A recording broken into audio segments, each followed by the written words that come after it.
Olá, bom dia! Hoje é dia 24 de junho de 2020, quarta-feira. Eu sou a Graziela Siqueira, peço licença para entrar na sua casa e trazer todas as informações para você começar o seu dia bem informado. E veja agora os destaques dessa edição do Jornal Todo Dia. Limeira volta a fechar o comércio após aumento de casos de coronavírus. Detran define cronograma para a retomada gradual dos processos de habilitação. DIG fecha bingo clandestino que funcionava no Jardim Glória. Caminhão dos bombeiros atropela pessoas em Campinas. Tudo isso e muito mais agora no Jornal Todo Dia.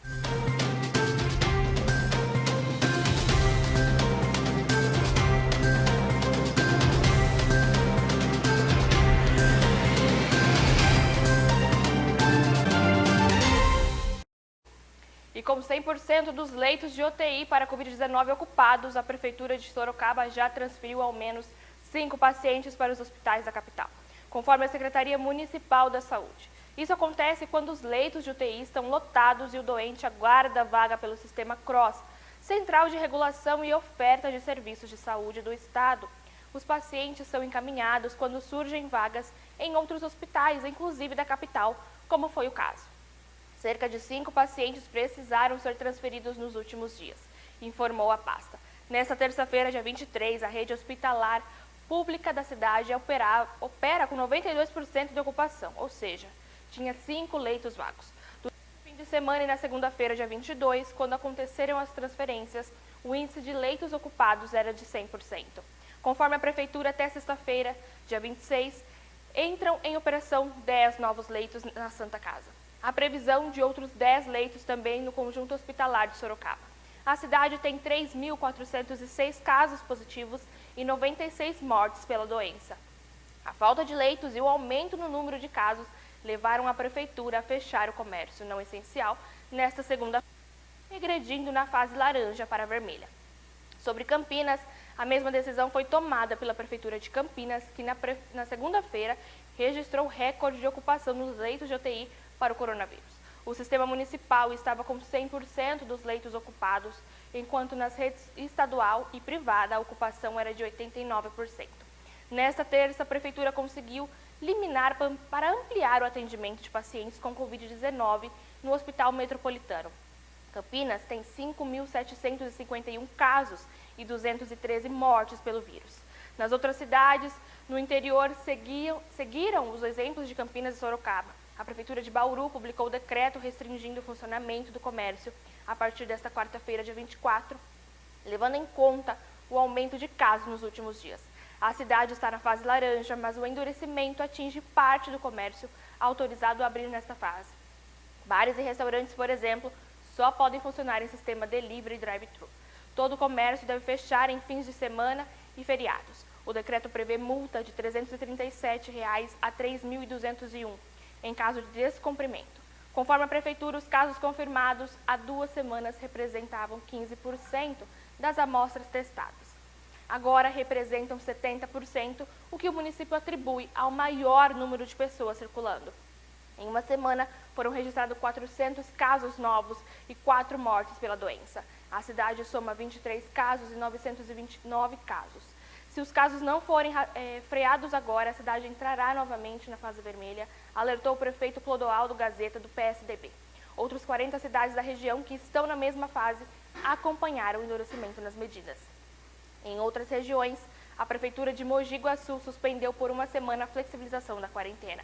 Decreto publicado nesta terça prevê que apenas os serviços funcionais vão funcionar, o que equivale a retornar na fase laranja para a vermelha. O comércio não é culpado pelo afrouxamento do isolamento, mas só será possível garantir índices satisfatórios de isolamento social, diminuindo os atrativos existentes, informou a Secretaria de Saúde Clara de Almeida Carvalho. A cidade tem 425 casos e 16 óbitos pela doença. O município informou que usará força policial para coibir aglomerações. Com o aumento no número de casos de coronavírus, em 15 dias houve 300 confirmações. O município de Valinhos voltou a fechar o comércio e serviços não essenciais nesta terça-feira. A cidade tem 548 casos confirmados e 18 mortes. Conforme a pasta da saúde, 203 casos são de pessoas de fora, incluindo moradores de chácaras, utilizando apenas para os fins de semana. O número de pessoas internadas nos 2 hospitais de Valinhos chegou a 63, o mais alto desde o início da pandemia. Destes, 37 estão em UTI, que tem taxa de ocupação de 77%. 4 novos leitos devem ser abertos esta semana. Com 100% dos leitos de UTI para a Covid-19 ocupados, a cidade de Rio Claro sai voluntariamente da fase laranja para a fase vermelha a partir de quinta-feira, dia 25, amanhã. A medida vale até o dia 4 de julho, conforme o prefeito João Teixeira Júnior, do DEM. Após a reabertura do comércio, as pessoas relaxaram as medidas de controle. Parte da sociedade não observou a importância do isolamento, mas parecia o fim do ano do que a pandemia. E a cidade tem 593 casos positivos e 25 mortes, 2 delas registradas nesta segunda-feira. Havia 79 pessoas internadas, sendo 26 em UTI. A vizinha Santa Gertrudes, que depende de Rio Claro para internar pacientes graves, também fecha o comércio a partir de quinta-feira. Lamentamos o fechamento do comércio e pedimos também a conscientização de todos os moradores. E agora, por meio de tecnologia do Prodesp, a empresa de tecnologia do governo, com um sistema de reconhecimento facial para comprovar a identidade de condutores, São Paulo iniciou a retomada gradual das atividades dos Centros de Formação de Condutores, os CFCs, credenciados pelo Detran de São Paulo com aulas remotas. A medida atende demandas iniciadas antes da suspensão do atendimento presencial nas unidades em 20 de março, em função da pandemia da Covid-19, e beneficia cerca de 50 mil candidatos de primeira habilitação, o PCD, mudança de categoria e reabilitação, de modo que os procedimentos teóricos e práticos sejam realizados com segurança. Para alunos e instrutores, o Detran de São Paulo inova com o uso de ferramentas tecnológicas e a adoção de rígidos protocolos sanitários. Como sistema inovador desenvolvido pelo Prodesp, a identificação dos alunos passará a ser feita por reconhecimento facial através da biometria já cadastrada durante os cursos. Neste momento em que as medidas de distanciamento social são as ferramentas mais eficazes para evitar os riscos de contaminação pela doença. A automação de processos evita a necessidade de comparecimento presencial nos CFCs. Além disso, permite ao Detran de São Paulo orientar, acompanhar e fiscalizar o cumprimento das ações preventivas e os protocolos sanitários preconizados pelo plano junto ao Centro de Formação do Condutor.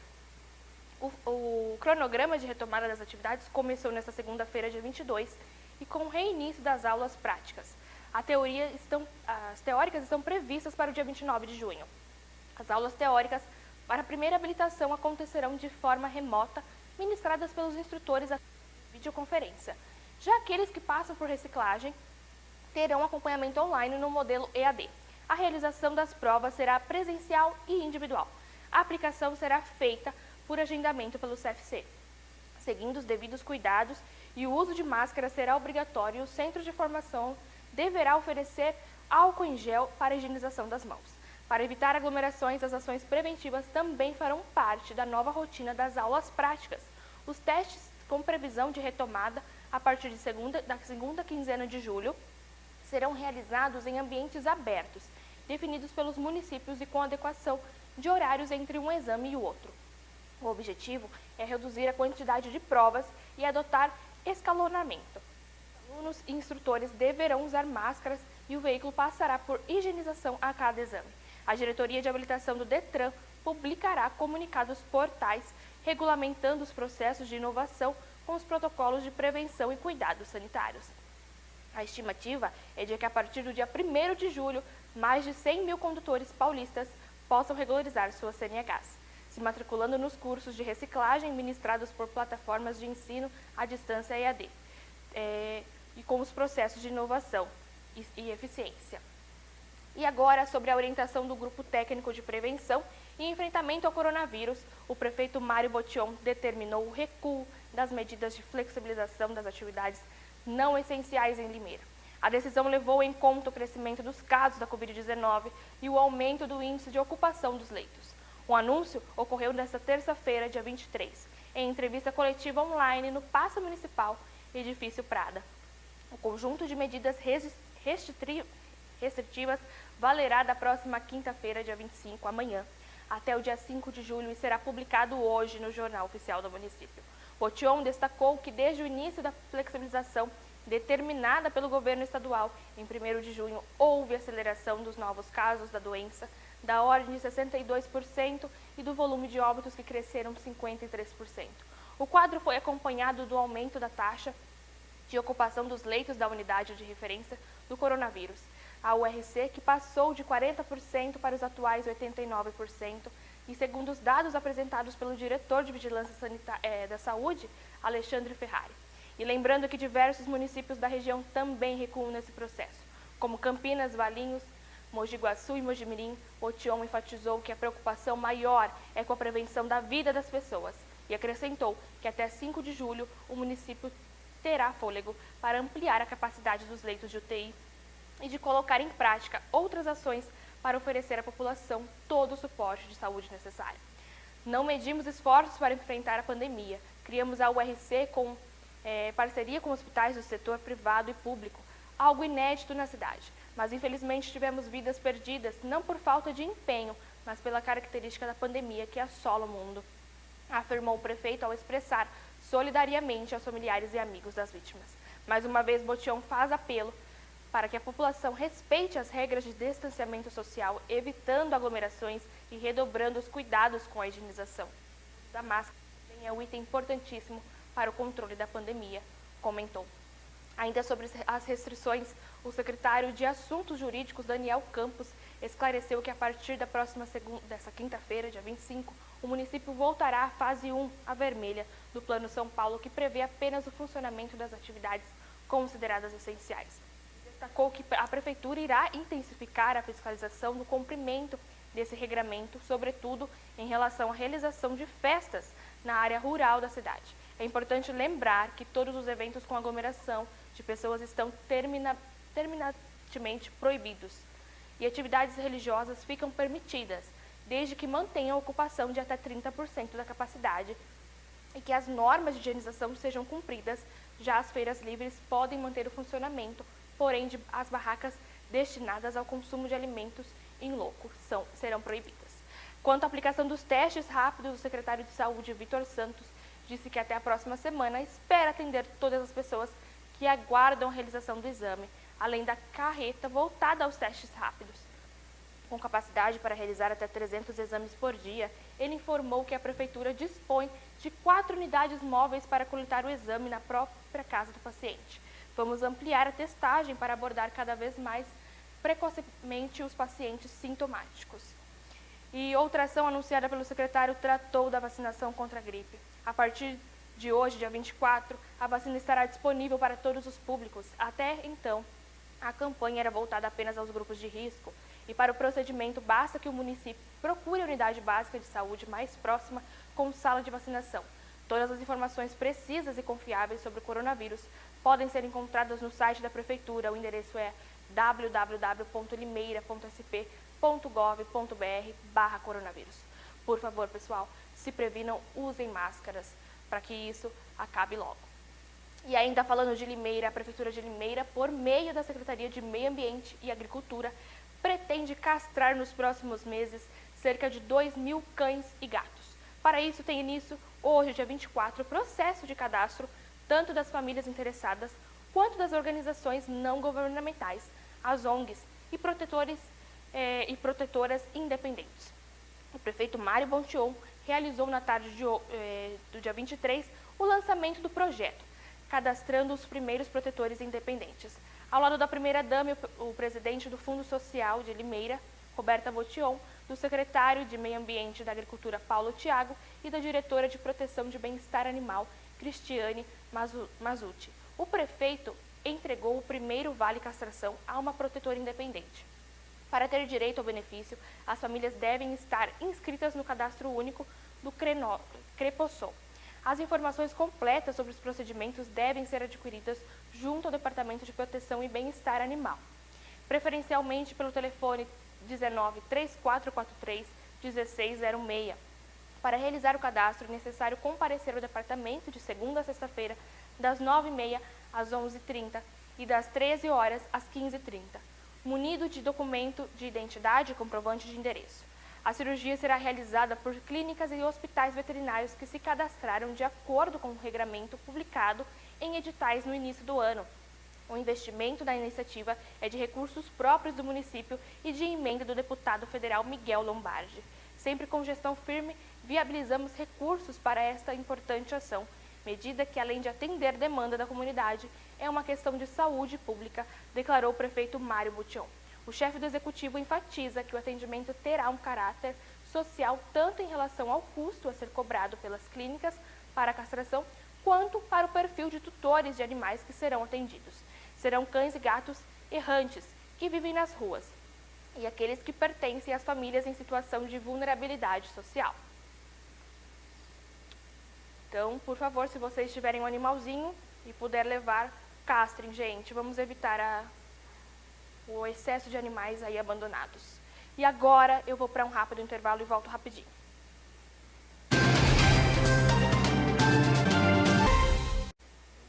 E estamos de volta com o Jornal Todo Dia. O programa segue ao vivo nas redes sociais, através do Facebook e no YouTube. Bom dia a você que ligou sua TV agora, aqui no canal 14.1 da TV Todo Dia Digital.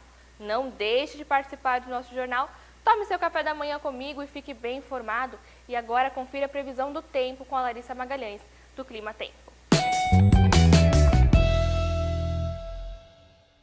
Uma massa de ar seco vai persistir sobre o sudeste do país nesta quarta-feira.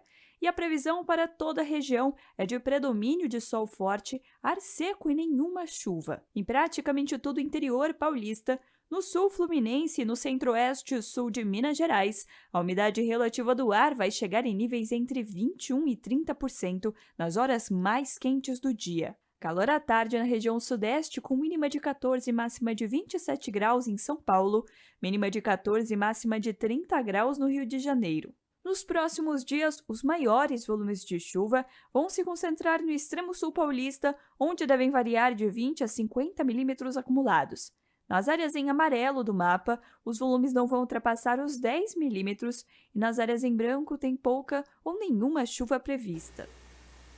E agora um acidente envolvendo um animal que teria entrado na frente do veículo. Repentinamente, além do poste, um coqueiro também foi derrubado. No veículo, além do motociclista, estavam a esposa e 2 crianças, filhas do casal. Todos sofreram ferimentos leves. A reportagem é de Rafael Rezende. Confira agora no vídeo. 4 pessoas de uma mesma família ficaram feridas após o carro em que estavam bater em um poste na rua Manuel Silvestre de Freitas Filho, no bairro Jardim Nova Europa, na noite desta segunda-feira em Campinas. Segundo informações do Corpo de Bombeiros, o motorista perdeu o controle ao desviar de um gato que entrou na frente do veículo da família, fazendo com que ele perdesse o controle, vindo a bater contra o poste. A colisão foi tão forte que chegou a derrubar o poste e um coqueiro. Ambos caíram em cima do muro de um condomínio onde houve o acidente. No veículo, além do motorista, estavam a esposa e 2 crianças do casal. Todos sofreram ferimentos leves. O Corpo de Bombeiros foi acionado para fazer o resgate. As vítimas foram socorridas e encaminhadas para o Hospital São José e, segundo a corporação, todas elas estavam estáveis. Como o poste foi derrubado, houve interrupção do fornecimento de energia elétrica em parte do bairro do Jardim Nova Europa.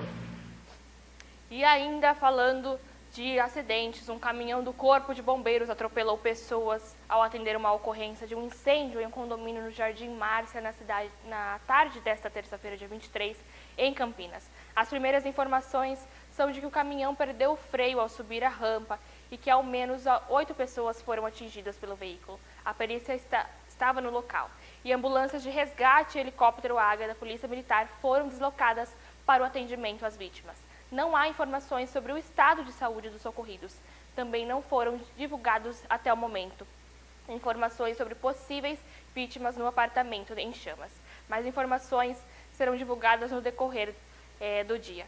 Temos um vídeo também do Rafael Rezende. Vamos conferir.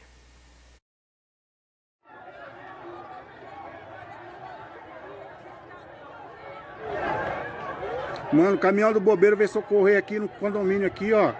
Perdeu o freio, atropelou um monte de gente ali, ó. Pegou fogo num bloco aqui, ó. Tá mó BO aqui, ó. Mó correria agora. O caminhão do bombeiro atropelou uma porrada de nego aqui.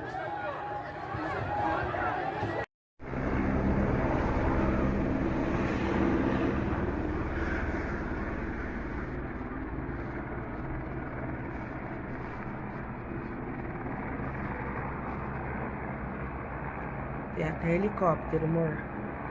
O negócio deve estar grave mesmo, porque tem um monte de ambulância, todo mundo correndo, os bombeiros, paramédicos, tudo correndo com aquele colar cervical. Pelo amor de Deus.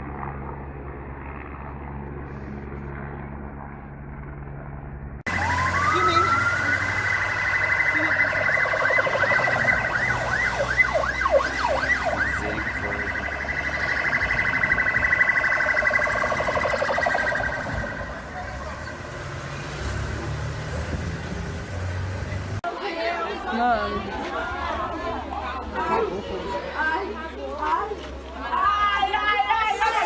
Gente, olha a mulher como...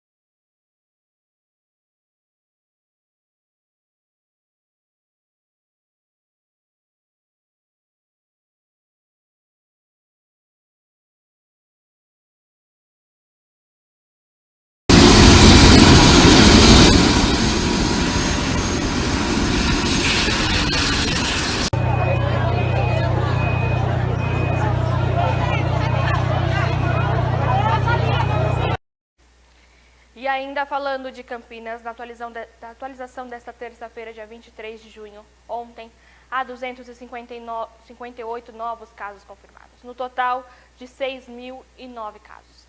Desses, 9.689 são descartados, 368 a mais e 553 em investigação, 41 a menos.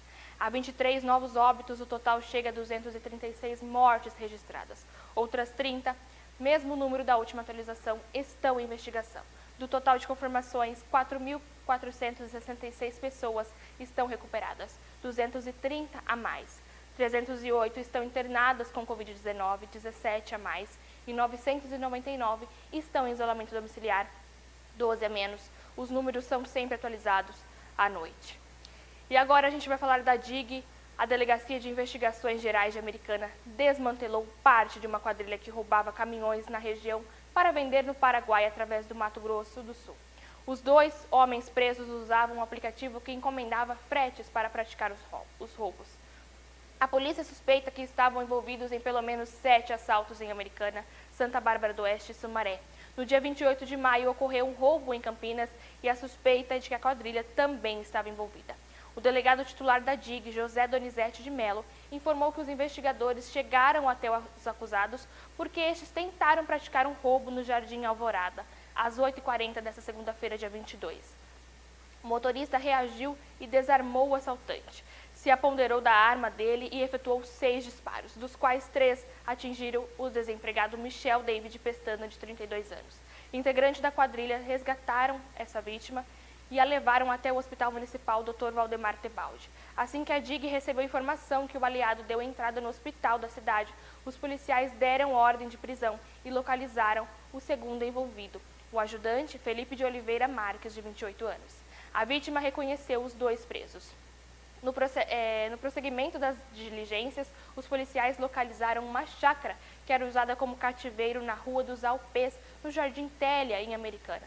Nessa chácara foram apreendidos objetos roubados, além de cerca de 694 gramas de maconha e 1 litro de lança-perfume.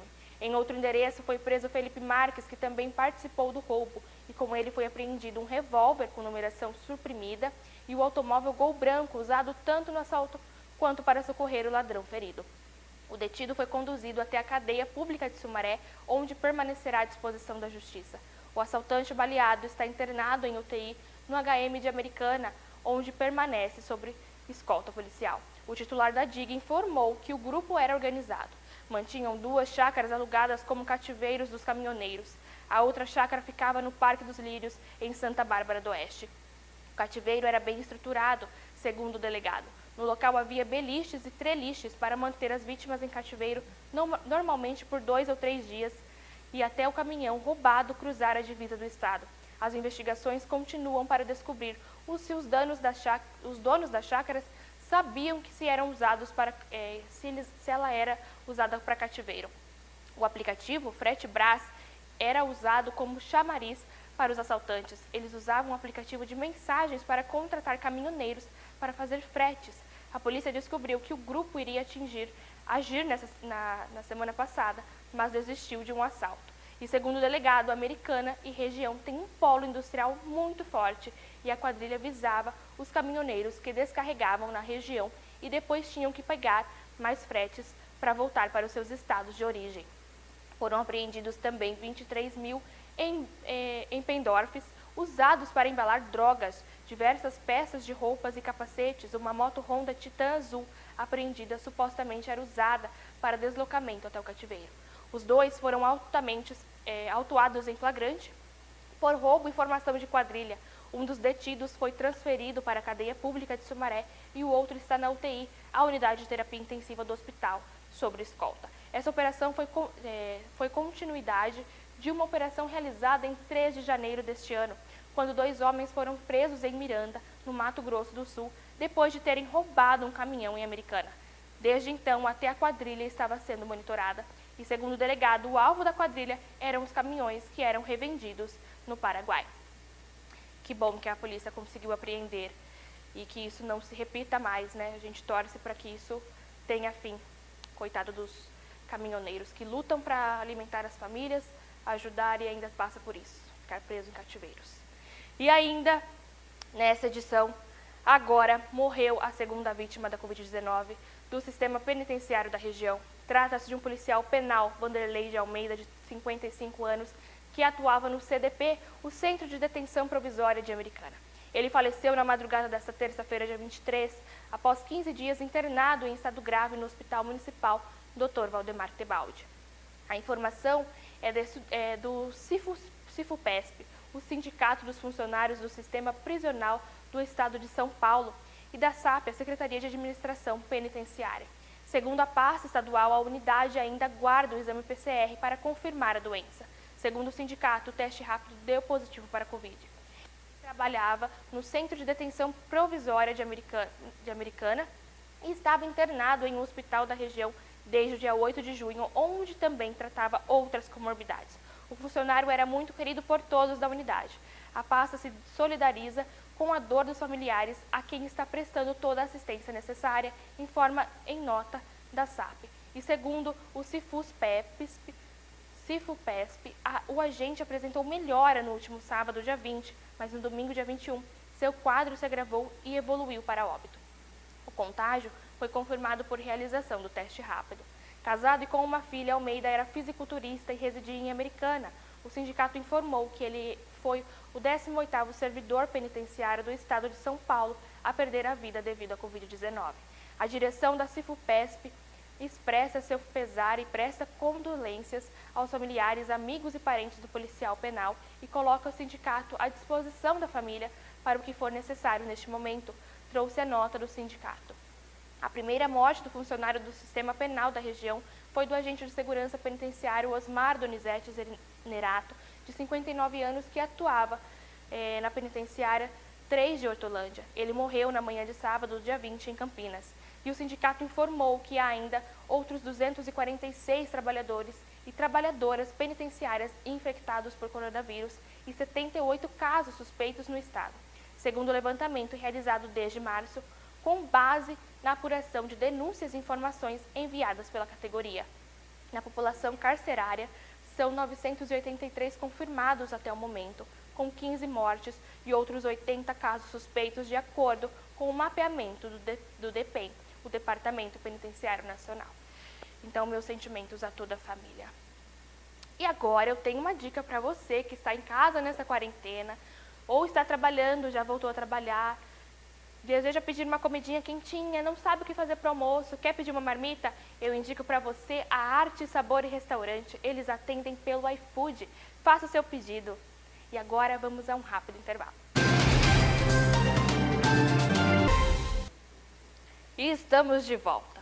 E agora a DIG, Delegacia de Investigações Gerais, fechou na manhã desta terça-feira, dia 23, um bingo clandestino que funcionava dentro do bar Jardim Glória, em Americana. No estabelecimento, os policiais encontraram 10 máquinas de bingo e destruíram o noteiro de todas elas. A equipe se dirigiu até o local após denúncias anônimas. Em vistoria no térreo, os investigadores localizaram 5 máquinas desligadas e, em seguida, eles subiram para o piso superior, onde acharam outros 5 aparelhos, que estavam ligados no momento da averiguação policial.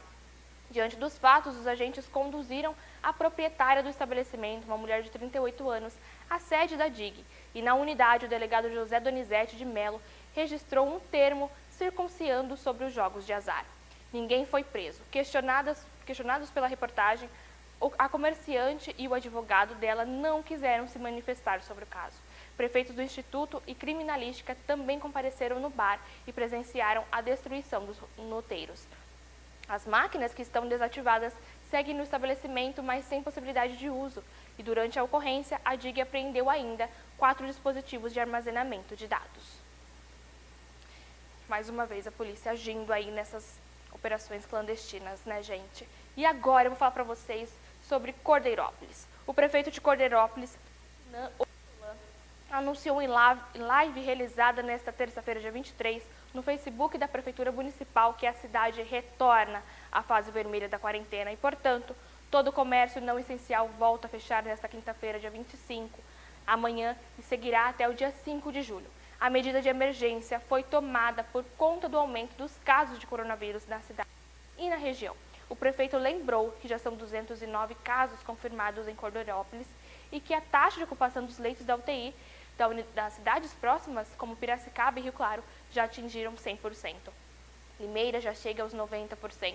E por conta do agravamento da situação, o prefeito então anunciou o decreto que determina o novo fechamento do comércio e reforça medidas de fiscalização e de circulação de pessoas. Todos os órgãos públicos municipais, com exceção de saúde e segurança, permanecerão fechados por 10 dias e funcionarão em regime de home office. A Dinan encerrou a live pedindo a colaboração de todos neste momento difícil, reforçando a necessidade do uso de máscaras, do distanciamento pessoal e lembrando de evitar eventos particulares em casa ou em chácaras. Nos próximos dias, a situação irá se agravar muito. Estamos no pior momento dessa doença e vamos fazer o possível. Porém, não podemos estar em todos os lugares para fiscalizar. Contamos com a colaboração e responsabilidade de todos, disse o prefeito. A medida de emergência foi tomada por conta do aumento dos casos de coronavírus na cidade e na região.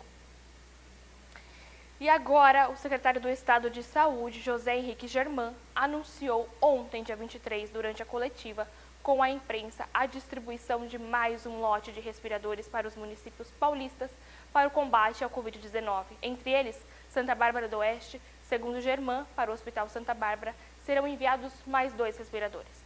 No início deste mês, o Estado enviou 5 respiradores para o hospital, por intermédio da DRS. Campinas, os equipamentos serão destinados à Santa Casa de Itatiba, e serão 5, Prefeitura de Vinhedo, 4, Pronto Atendimento de Pinhalzinho, 3, Hospital Santa Bárbara, 2, e em Santa Bárbara do Oeste e em Santa Casa de Piracicaba, 2.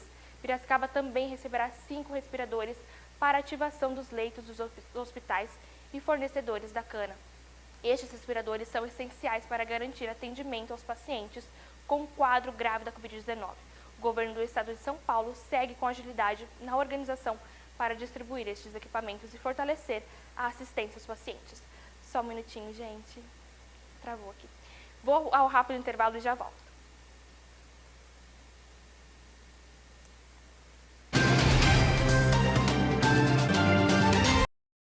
E estamos de volta, o programa segue ao vivo e ainda falando em Santa Bárbara do Oeste.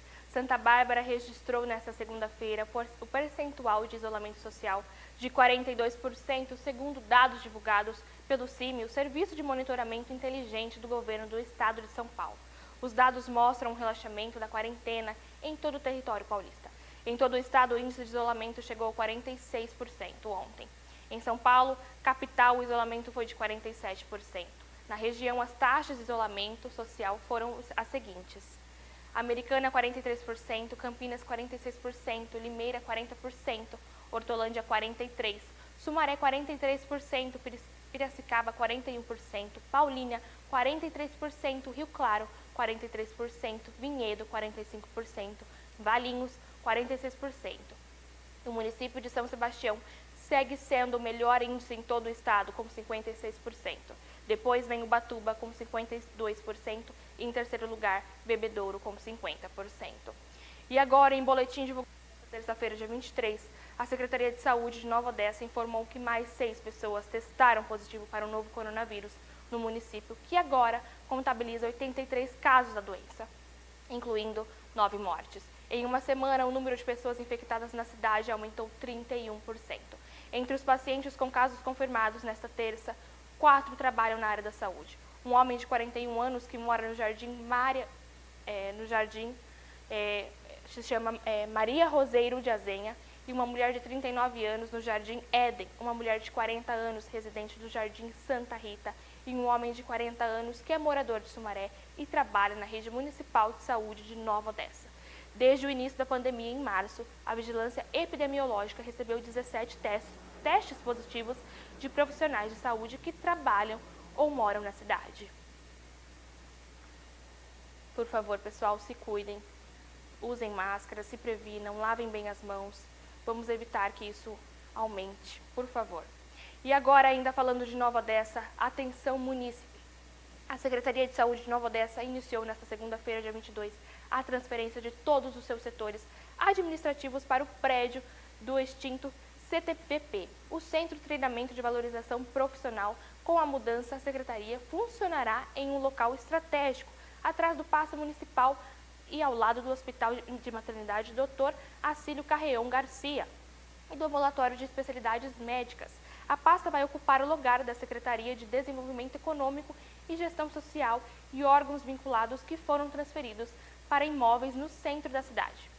Na nova casa, a Secretaria vai integrar departamentos que atendiam no ambulatório em um imóvel alugado da região central da cidade.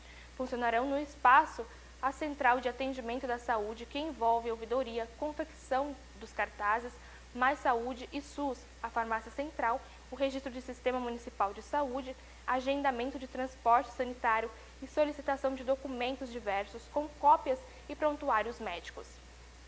Também serão transferidas para o prédio os gabinetes do secretário de Saúde, Vanderlei Cocato, da Secretaria Adjunta Solange Strozzi e dos setores de compras, faturamento jurídico, auditoria e a CRAEC, a Central de Regulação e Auditoria de Consultas e Exames.